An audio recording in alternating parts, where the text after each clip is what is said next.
नाम देवश्री बोस। मैं पहले यहाँ पे तो आयुर्वेदिक डॉक्टर जस्ट नेट में सर्च कर रही थी तो इनका आया था और एक जगह का दोनों का आया था, तो दोनों का रेटिंग भी अच्छा दिखा मुझे। तो लेडी डॉक्टर देख के मैं पहले ये चूज की और यहाँ पे आ गई। आने के बाद मतलब मेरे पास 2 बार मिसकैरेज हो गया था। पहले एक तो माइनर था और एक 3 महीना में हुआ था। तो आने के बाद बहुत सारा उसके ट्रीटमेंट, बहुत सारा मतलब जो हार्मोन वाला इंजेक्शन, ये सब चीज़ें की वजह से बहुत ज़्यादा प्रॉब्लम हो रहा था मुझे। एलर्जी बढ़ गए थे, बहुत सारा साइड इफेक्ट हो गए थे उसकी वजह से। और यहाँ आके पहले तो कुछ मेडिसिन, बहुत ज़्यादा कुछ मेडिसिन नहीं था। 2023 में आई थी मैं, लास्ट में अक्टूबर अराउंड। तो वहाँ आके फिर डेंगू भी हो गया था। उसके बाद फिर मेरा प्रॉपर ट्रीटमेंट चालू हुआ और विरेचन किया था पहले उन्होंने। तो उसके बाद फिर प्रेगनेंसी के लिए ट्रीटमेंट स्टार्ट हुआ। तो मुझे तो ऐसा पहले स्ट्रेस भी हो गया था बहुत ज़्यादा कि क्यों नहीं हो रहा है, और शादी का 6 साल हो रहा था। तो फिर बहुत ज़्यादा टेंशन में थी। और फिर मेडिटेशन, एक्सरसाइज, ये सब की भी उन्होंने कुछ ये किया था, रेफरेंस बताए थे कि ये सब करना है, तो साथ में किया था वो सब भी। और बहुत ज़्यादा मेंटल हीलिंग भी हुआ था। उसके बाद फिर थोड़ा घूमना फिरना ये सब भी किया, सारी चीज़ें चल रहा था, साथ में ऑफिस भी था, तो ऑलरेडी उसका भी स्ट्रेस था। तो सारे कुछ विरेचन के बाद काफ़ी रिलीफ हुआ, एलर्जी वगैरह सब कुछ कम हो गया। और पीरियड्स का भी कुछ कंप्लेंट्स था, हार्मोनल डिसबैलेंस, ये सब चीज़ें जो था वो चला गया था।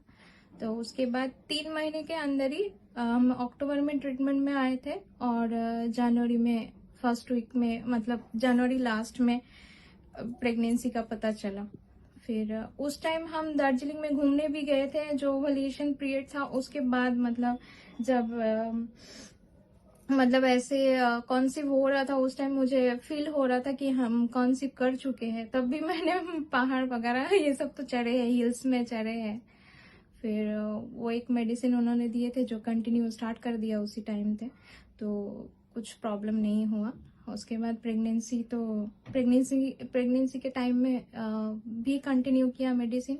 कुछ मेडिसिन जो उन्होंने दिया था वो कंटिन्यू किया और प्रेगनेंसी में कुछ प्रॉब्लम नहीं आया। बीच में भी कोई कंप्लेंट्स नहीं आया, कुछ ब्लीडिंग वगैरह ये सब चीज़ें कुछ भी नहीं हुआ। तो बहुत अच्छे से वो टाइम गया। बस उसके बाद तो बहुत प्यारी सी बेबी मेरे घर पे आई, लक्ष्मी।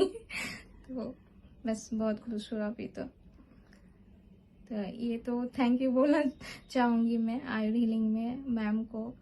तो सच में मुझे पता ही नहीं था कि यहाँ पे आके ऐसा होगा, क्योंकि मैं चेन्नई में रहती थी और यहाँ आके ऐसा होगा, मुझे कोई तो ये मतलब इमेजिनेशन के बाहर था कि ऐसा होने वाला है। पता नहीं कब किसका कहाँ क्या होता है। तो ये मैं थैंक्स बोलना तो ऑफ कोर्स बनता है। मैं जिन मैम के अंडर ट्रीटमेंट में थी उनका नाम डॉक्टर ज्योति लेखानी। तो मैं सबको ये बोलूँगी, अगर आप लोग कहीं सारा कुछ ट्रीटमेंट किए हैं, बहुत सारा एलोपैथी ट्रीटमेंट किए हैं, एक बार आयुर्वेद में बिलीव करें। क्योंकि ये मेरा पर्सनल रिक्वेस्ट है। मैं आयुर्वेद में बहुत भरोसा रखती हूँ। मैं एलोपैथी मेडिसिन बहुत कम खाया बचपन से, होम्योपैथी और आयुर्वेदिक में ही समस्त वो सब ट्रीटमेंट मैक्सिमम किया है मैंने। लेकिन हाँ, कुछ चीज़ों के लिए एलोपैथी में जाना पड़ता है, वो डिफरेंट थिंग है। बट ये मेरे लिए बहुत सूट करता है। तो मैं सबको रिकमेंड करूंगी कि आपने अगर हर जगह घूम लिया है तो एक बार यहाँ पे ट्राई कीजिए। लास्ट आपको लगता है कि नहीं, कहीं कुछ नहीं हो रहा है, तो यहाँ पे एक बार ट्राई कीजिए जरूर। तो ये मेरा पर्सनल रिक्वेस्ट है। ज्योति लेखानी मैम पर्सनली बहुत अच्छी है, क्योंकि उनका जो बिहेवियर है वो मुझे बहुत अच्छा लगा। पहला चीज है, डॉक्टर आपको अगर सामने से कुछ मेंटल हीलिंग कर देते हैं, कि ऐसे बातें करते हैं, तो पॉजिटिव चीजें बोलना बहुत जरूरी रहता है। ऐसा नहीं आपका नहीं होगा, नहीं आप तो ऐसे नहीं करेंगे, ऐसे वो नहीं है।